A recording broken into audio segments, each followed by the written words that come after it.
আসসালামু আলাইকুম রহমতুল্লাহি ওবরকাতুহু।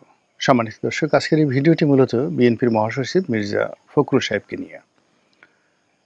ব্যক্তিগতভাবে আমি তাকে অসম্ভব শ্রদ্ধা করি, ভালোবাসি।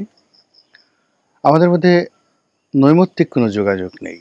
কালে ভদ্রে বহু আগে দেখা হয়েছে, গত ১ বছরে তার সঙ্গে আমার কোথাও দেখা হয়নি। কিন্তু অন্য আরও অনেক মানুষের মতো তাকে আমি শ্রদ্ধা করি কয়েকটি কারণে।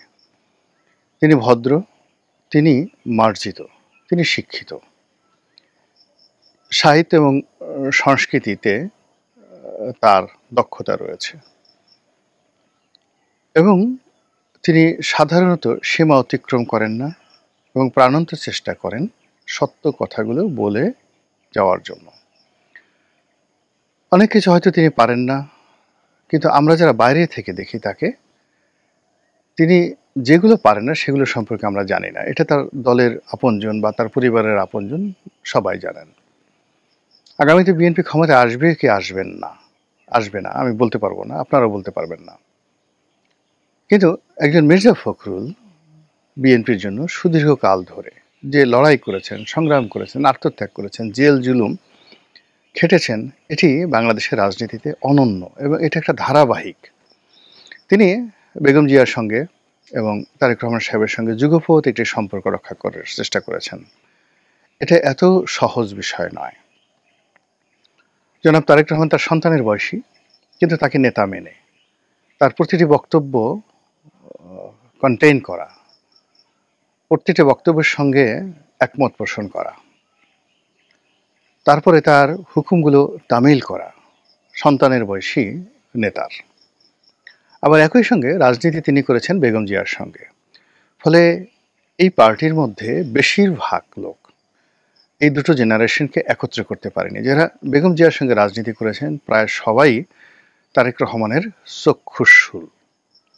তারা তারেক রহমান তাদেরকে দেখতে পারেন না, যারা বেগম জিয়ার একদম কাছের মানুষ ছিলেন। যেমন ধরেন মাহমুদুর রহমান আমার দেশের, জায়জাদ্দিনের শফিক রেহমান, খন্দকার মোশাররফ, এরকম যারা সিনিয়র নেতৃবৃন্দ আছেন এখনো পর্যন্ত, যারা বেগম জিয়া কেন্দ্রিক, মানে আলতাফ চৌধুরী সাহেব, air vice marshal Altaf Chowdhury সাহেব, মেজর হাফিজ উদ্দিন, মেজর আক্তার, এই মানুষগুলো সবাই বেগম জিয়ার খুব ঘনিষ্ঠজন ছিলেন, এখনো আছেন। কিন্তু দলের যারা তরুণ তুর্কি নেতৃত্ব, অর্থাৎ তারেক রহমান সাহেব, তার বিশেষ সহকারী সানি, কিংবা ধরুন মীর হেলাল, কিংবা ধরুন ব্যারিস্টার জমিরুদ্দিন সরকারের ছেলে আছেন, ব্যারিস্টার জমিরুদ্দিন সরকারের ছেলে নরসাদ জামির, তার নামও সানি, উনি একজন আছেন।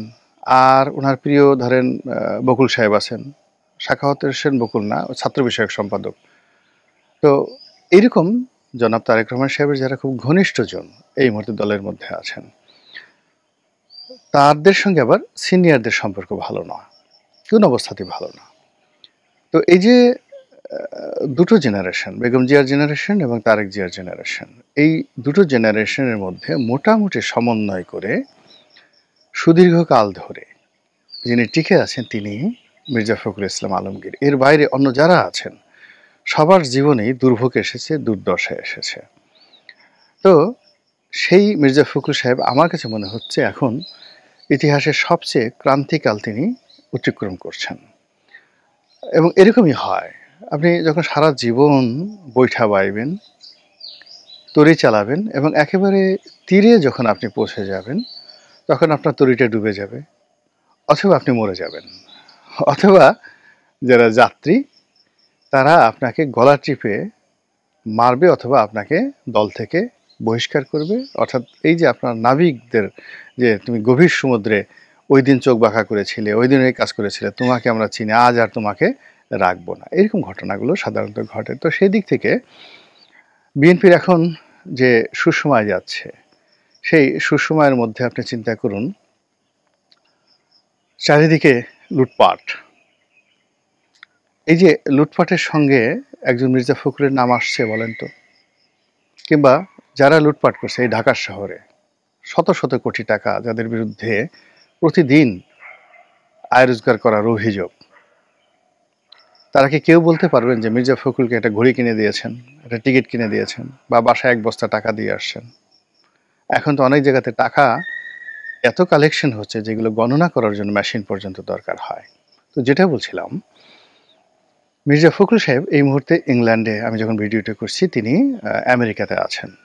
সেখান থেকে ইংল্যান্ডে তারেক রহমান সাহেবের সাথে দেখা করতে আসবেন কিনা আমি বলতে পারবো না, কিন্তু আমি প্রথম থেকেই তার সফর সঙ্গী হওয়ার ব্যাপারে আমার আপত্তি ছিল, এবং আমি এখন পর্যন্ত মনে করছি এবং আগামীতে মনে করব যে কোনো অবস্থাতেই তার মতো মানুষ ডক্টর মোহাম্মদ ইউনূস সাহেবের সঙ্গে যাওয়া ঠিক হয়নি।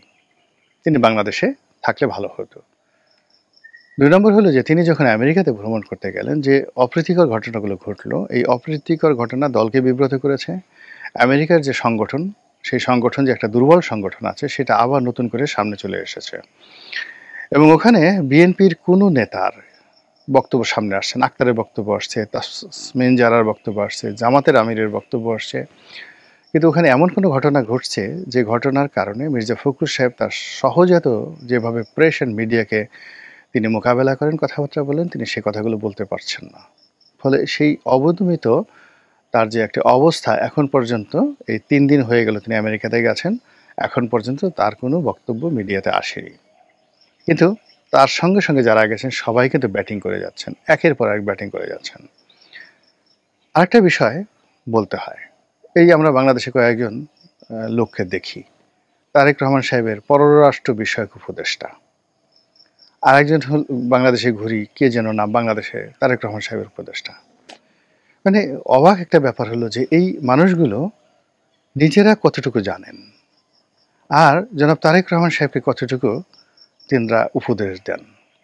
আর সেই উপদেশের ফলাফল যদি এখন পররাষ্ট্র উপদেষ্টা নিজে তারেক রহমান সাহেবের এবং মির্জা ফখরুল সাহেব দলের মহাসচিব, তারা দুজন যেভাবে যাকে বলা হয় লাগেজ পার্টি রূপে সেখানে গেছেন, এর মধ্যে কোনো মর্যাদা নেই, দলের কোনো মর্যাদা নেই। আর ক্ষতি যেটা হওয়ার সেটা হয়ে গেছে। আমি যে জিনিসগুলো বলছি এর মধ্যে যেটা বলছিলাম যে মাহমুদুর রহমান, তারপর শেষে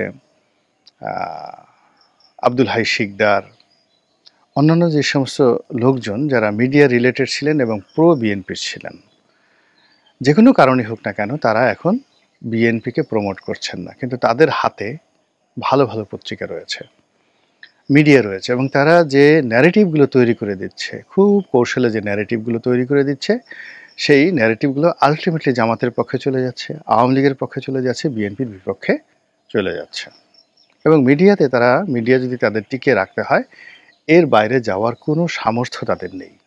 এনিওয়ে, মির্জা ফখরুল সাহেবকে নিয়ে যে কথাগুলো বলছি, যে তিনি কিছুদিন আগে ভারতের একটি পত্রিকা, এই সময় বা আমি নামও জানি না, তো সেই পত্রিকা একটা সাক্ষাৎকার দিয়েছিলেন।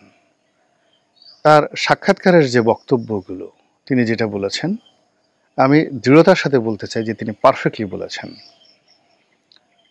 এবং রাজনৈতিক নেতা হিসেবে তার যে ব্যক্তিত্ব থাকা দরকার এবং যে সত্য বলার সাহস থাকা দরকার, এবং তার দলকে যে বিষয়গুলো তার বলা উচিত সেই বিষয়গুলো তিনি পত্রিকায় বলেছেন। তিনি বলেছেন যে তিনি কোনো দলের নিষিদ্ধ চান না। কেন তিনি নিষিদ্ধ চাইবেন? আজ আওয়ামী লীগকে নিষিদ্ধ করা হয়ে গেলে তারপরের দিন বিএনপিকে করা হবে না, তার কি প্রমাণ আছে? তিনি ইনক্লুসিভ নির্বাচন চাচ্ছেন। বিএনপি কখনো জামাতের সাথে নির্বাচন করে 10% ভোটও, মানে ভোটারও ভোট কেন্দ্রে আনতে পারবে না, কিন্তু আওয়ামী লীগের সঙ্গে যদি বিএনপির যাকে বলা হয় টক্কর লাগে, প্রতিযোগিতায় 80% ভোটার ভোট কেন্দ্রে চলে আসবে, এমনকি 90% ভোটার ভোট কেন্দ্রে চলে আসবে। কিন্তু এখন বিএনপি, এনসিপি, জামাত এরা যদি সবাই মিলে চেষ্টা করে ভোট কেন্দ্রে, মানে সর্বোচ্চ 10%, কোনো কোনো জায়গায় 2%, 5%, ওই যে আওয়ামী লীগ জমানাতে যাওয়া হয়েছিল তার চেয়ে খারাপ হবে। এর কারণ হলো, চিন্তা করুন, আওয়ামী লীগ, জাতীয় পার্টি, জাসদ, মানে তাদের যে 14 দল, সেই 14 দলের পরিধি চিন্তা করেন, নেতাদের চেহারা চিন্তা করেন, আর বিএনপির সাথে অন্যান্য যারা নির্বাচনে আসবেন প্রতিদ্বন্দ্বী হিসেবে তাদের দিকে চিন্তা করেন। আপনার কাছে কি মনে হয়, পাবলিক কি গাঁজা খায়? পাবলিক কি না খেয়ে থাকে? তারা কি সারা বছর আপনাকে ভোট দেওয়ার জন্য তারা বসে আছে, যে আপনি আসবেন, চাইবেন আর সাথে সাথে ভোটটা দিয়ে দেবে? এত সোজা কখনোই হয় না সেটা। এই জিনিসটাই মির্জা ফখরুল সাহেব অনুধাবন করেছেন, হৃদয় থেকে তিনি সেই কথাগুলো বলেছেন, যে একটা ইনক্লুসিভ নির্বাচন চাই। তারপর তিনি বলেছেন, জামাতকে আমরা খুব বেশি পাত্তা দিয়ে ফেলেছি অতীতে, আমরা এইভাবে আর জামাতকে পাত্তা দেব না। এর চেয়ে বাস্তব কথা হতে পারে কি?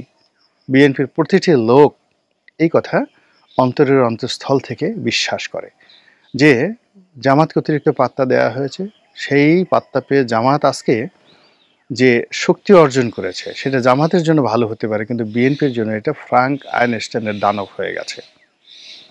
প্রতিটি ক্ষেত্রে জামাত যে আচরণ করছে সেই আচরণে বিএনপির হৃদয় মন ভেঙে যাচ্ছে, সহ্য করতে পারছে না, কিন্তু কৌশলে পারছে না। ঢাকা বিশ্ববিদ্যালয়, জাহাঙ্গীরনগর বিশ্ববিদ্যালয়ে যে অবমাননাকর পরিস্থিতি তৈরি হয়েছে, ভোটের মাঠে এর চাইতে অবমাননাকর পরিস্থিতি তৈরি হবে, এবং এটা মির্জা ফখরুল বুঝতে পেরেছেন।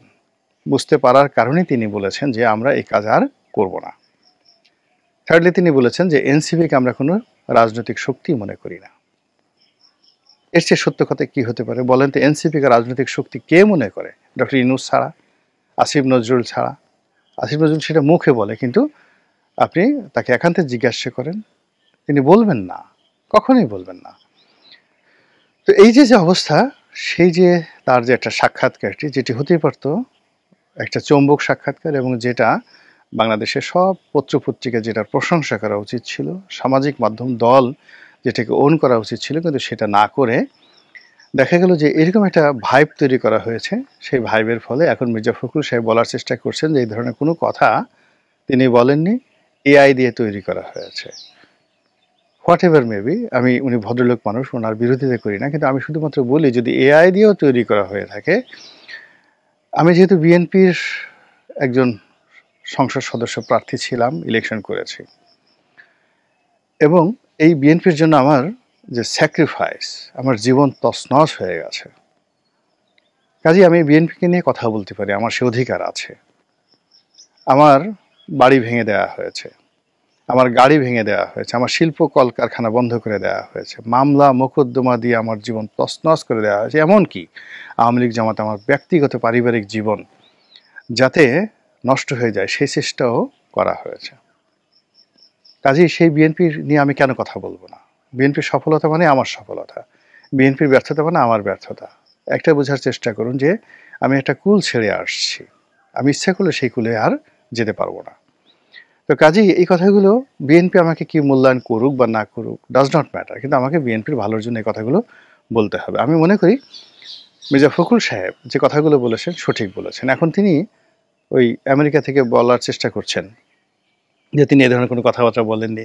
আমার কাছে মনে হচ্ছে তিনি কি বহিষ্কারে ভয় পাচ্ছেন, তিনি কি জামাতের ভয় পাচ্ছেন, অথবা অতীতে যেভাবে তারেক রহমান সাহেব জামাতকে প্রিভিলেজ দিতে গিয়ে তার দলের অনেকের সর্বনাশ ঘটিয়েছেন, এইবারও কি সেই ঘটনা ঘটবে? অথবা তিনি কি তার পদ হারানোর ব্যাপারে চিন্তিত? কিন্তু বাস্তবতা হলো তিনি তো অনেক আগের থেকেই এই পদ ছেড়ে দেওয়ার জন্য আগ্রহী।